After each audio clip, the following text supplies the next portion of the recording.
சென்னை மாம்பலம் அருகே மெட்ரோ பணிகள் காரணமாக வீட்டின் தரைப்பகுதி உள்வாங்கி பள்ளம் ஏற்பட்டதாக கூறப்படும் சம்பவம் அச்சத்தை ஏற்படுத்தியுள்ளது. சென்னை கோடம்பாக்கம் முதல் தீநகர் வரை மெட்ரோ ரயிலுக்கான சுரங்கப் பணிகள் நடைபெற்று வருகின்றன.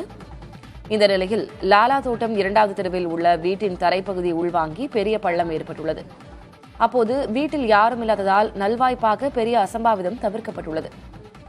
மெட்ரோ பணியாளர்கள் கான்கிரீட் கொட்டி பள்ளத்தை நிரப்பியிருக்கிறார்கள். இதனிடையே மெட்ரோ பணிகள் காரணமாகவே பள்ளம் ஏற்பட்டதாக அப்பகுதி மக்கள் அச்சம் தெரிவித்துள்ளனர்.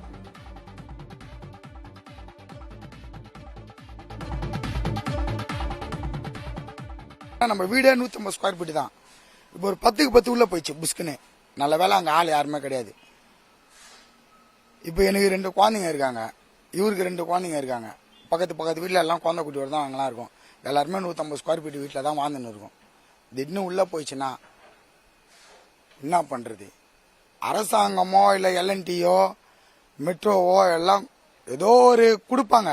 யாருக்கு கொடுப்பாங்க? நாங்கள் செத்ததுக்கப்புறம் யாருக்கு அதை எதுவுமே கொடுப்பாங்க?